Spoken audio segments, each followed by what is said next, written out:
اللہ نے فرمایا لقد سمع اللہ قول الذین قالوا ان اللہ فقیر ونحن اغنیاء. یہ جمعۃ المبارک میں آپ انشاءاللہ سن چکے ہیں. تو سیدنا ابو بکر صدیق رضی اللہ تعالیٰ یہ ان کی عظمت کے حق میں سبحان اللہ کیا ہی کہنے ہیں. حضرت ابو بکر صدیق رضی اللہ تعالیٰ عنہ جا رہے تھے کہیں رستے میں، تو یہودیوں کا پیشوا بیٹھا تھا اپنے سارے مقتدیوں کو لے کر، جانے والوں کو لے کر، ان کو کچھ ترغیب دے رہا تھا، کچھ سکھا رہا تھا.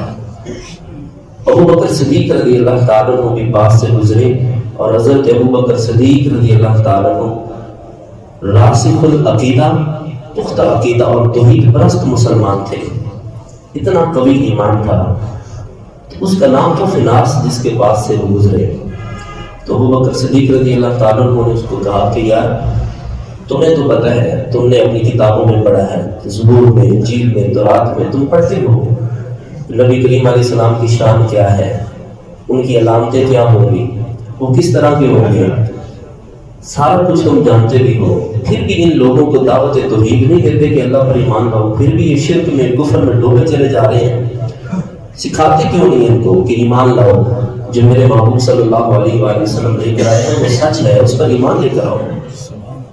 تو وہ یہودی جو تھا نا آگے، اس نے بحث شروع کر دی اور کہنے لگا کیا ہم اس پر ایمان لے کر آئیں، معاذ اللہ نقل کفر نباشد، جو کہتا ہے کہ میرے رستے میں مال دو، قرض حسنہ دو، میرے رستے میں مال خرچ کرو تو میں تمہیں 2 گنا کر کے واپس کروں گا. کیا ہم اس پر ایمان لے کر آئے؟ تو معاذ اللہ کفریہ جملہ اس نے بولا. کہنے لگا اس سے پتہ تو یہ چلتا ہے کہ اللہ معاذ اللہ فقیر ہے اور ہم غنی ہیں، معاذ اللہ استغفر اللہ. تو کچھ باتوں کے جو جواب ہوتے ہیں وہ دلیلوں کے ساتھ، آگے سے باتوں کے ساتھ نہیں دیے جاتے. میں نے پہلے بھی کہا تھا، جمعۃ المبارک میں بھی کہا، یہ پچھلے سالوں ہمارے ہاں بھی یہ جو جاہلیت ہے اس قدر بڑھ چکی ہے. یہ آپ نے ویڈیوز بھی دیکھی ہوں گی، لوگ قبر کے گرد طواف کر رہے تھے اور لبیک اللہم لبیک کہہ رہے تھے، استغفر اللہ معاذ اللہ. شرم نہیں آتی لوگوں کو؟ اس قدر گر چکے ہیں، اور جو دیکھنے والے ہیں وہ بھی خاموش ہو کر وہاں پر بیٹھے ہوئے دیکھ رہے تھے. آج کل کا دور اتنا جاہلیت کا آ چکا ہے، ہمارے سٹیجوں پر ایسے نعت خوانوں کو لا کر کھڑا کر دیا. آپ نے تو بھی کچھ دیکھے نہیں، ہم دیکھتے ہیں، آپ دیکھتے ہیں، نہ داڑھی ہوتی ہے نہ مونچھیں ہوتی ہیں، کچھ بھی کلین شیو ہوئے ہوتے ہیں، اور 1 پونے کپڑے پہن کے جناب کھڑے ہوتے ہیں، جب چمکی بن کے کھڑی ہوتی. وہ شبیر حسین افضل آبادی کہا کرتے تھے، وہ کہتے تھے ایسے کپڑے صوفی ماڈل لا کے ایسے کھڑے ہو کر نعتیں پڑھنے شروع ہو جاتے ہیں جیسے انہوں نے حضور کی نعت نہیں عرب والوں کو بدائی دینے جانا ہو. حال تو ان کا یہ ہے. اور پھر اوپر سے قوال، نعت خوان ایسے بےہودہ کلام پڑھ جاتے ہیں، کفریہ جملات کہہ جاتے ہیں، جملے کہہ جاتے ہیں. تو سننے والے بھی بس مزہ لے رہے ہوتے ہیں، کانوں کا چسکا لے رہے ہوتے ہیں، اور سن رہے ہوتے ہیں، کوئی پرواہ نہیں کون کیا کہہ رہا ہے. اور جب بات اور جواب دینے کی بات آتی ہے تو پھر مولوی صاحب آگے ہوتے ہیں، مولوی صاحب اس بات کا جواب دیں. سننے والے سن کے چلے جاتے ہیں، پڑھنے والے پڑھ کے چلے جاتے ہیں، اور جواب دے کون ہوتے ہیں جی؟ مولوی. جواب دے پھر مولوی ہوتے ہیں. علماء کا کام ہے نا ایمان پر پہرا دینا، ایمان کی حفاظت کرنا، یہ علماء کا کام ہے. اور الحمدللہ علماء اپنا کام کرتے رہیں گے.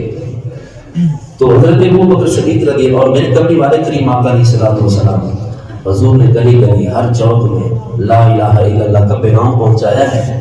ہمیں توحید پرست ہونا چاہیے، ہمیں توحید کے بارے میں معلومات ہونی چاہیے کہ کون سے جملے کہنے سے کفر ہو جاتا ہے، شرک ہو جاتا ہے. تو یہ ہمیں پتہ ہونا چاہیے، اتنا تو علم ہونا چاہیے نا، ہم مسلمان ہیں.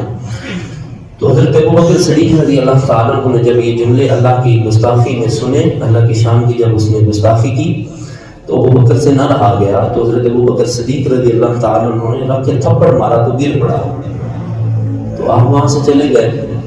تھوڑی دیر بعد وہ سارے کے سارے، وہ یہودی بھی، ان کا پیشوا بھی، وہ سارے حضور کی سید عالم رحمت عالم صلی اللہ علیہ وآلہ وسلم کی بارگاہ میں آ گئے.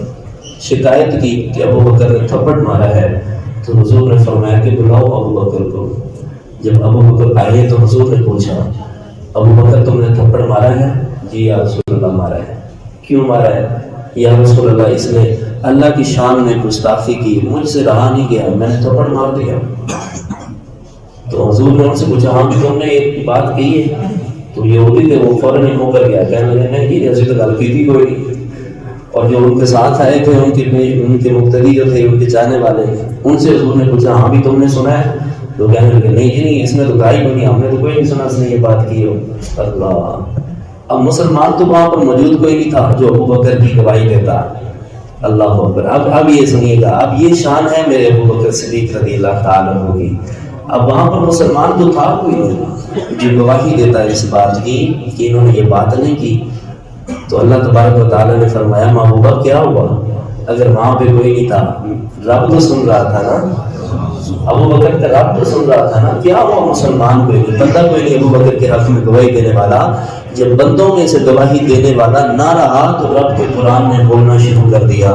اللہ نے فرمایا لقد سمع اللہ قول الذین قالوا ان اللہ فقیر ونحن اغنیاء۔